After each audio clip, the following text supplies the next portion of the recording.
Pegasus के जरिए राहुल गांधी की जासूसी करने पर भड़की कांग्रेस। सुरजेवाला बोली, ये देशद्रोह है, अमित शाह इस्तीफा दे। जासूसी कांड के सामने आने के बाद से ही केंद्र की नरेंद्र मोदी सरकार लगातार घिरती जा रही है। कांग्रेस का केंद्र सरकार पर सीधा आरोप है कि उनके नेता और पूर्व अध्यक्ष राहुल गांधी की जासूसी कराई गई है।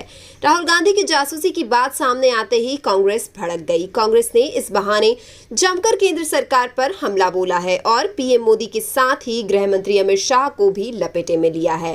कांग्रेस प्रवक्ता रणदीप सिंह सुरजेवाला ने कहा है कि केंद्र की सरकार ने सिर्फ राहुल गांधी नहीं बल्कि खुद अपने मंत्रियों की भी जासूसी कराई है और उनके फोन की टैपिंग कराई है। सुरजेवाला ने कहा कि केंद्र सरकार ने राहुल गांधी की फोन टैपिंग कराई है, ये बेहद दुखद है। यह सीधे देशद्रोह का मामला बनता है, इसलिए गृह मंत्री अमित शाह को अपने पद से इस्तीफा दे देना चाहिए।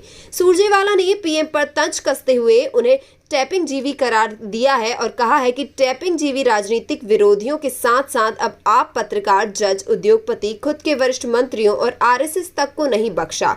चुन चुनकर सबकी जासूसी और फोन टैपिंग कराई जा रही है।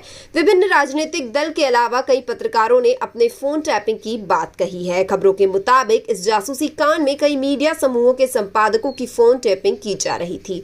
करीब 40 भारतीय नागरिकों की फोन टैपिंग की सूचना है। सुरजेवाला ने कहा कि अब की बार जासूस सरकार। वहीं कांग्रेस के वरिष्ठ नेता और पूर्व केंद्रीय मंत्री शशि थरूर ने कहा था कि इस तरह की जासूसी की घटना राष्ट्रीय सुरक्षा के लिहाज से बेहद चिंताजनक है। इस मामले की स्वतंत्र तरीके से जांच कराई जाने की जरूरत है। वहीं राहुल गांधी की जासूसी के मामले पर भाजपा पर प्रहार करते हुए रणदीप सिंह सुरजेवाला ने कहा है कि भाजपा का नाम अब भारतीय जासूस पार्टी कर देना चाहिए। इजरायली जासूसी सॉफ्टवेयर पेगासस के जरिए भारत में जासूसों की खबरों पर कांग्रेस प्रवक्ता ने कहा कि देश के लोग अब यह कहने लगे हैं कि अब की बार देशद्रोही जासूस सरकार। सुरजेवाला ने कहा है कि ये केंद्र की नरेंद्र मोदी सरकार की डिजिटल इंडिया नहीं बल्कि सर्विलांस इंडिया मोदी सरकार देश के संविधान की धज्जियां उड़ा रही है। इस तरह से जासूसी कराने की घटनाओं से पता चलता है कि भाजपा सरकार को संविधान और लोकतंत्र पर भरोसा नहीं है।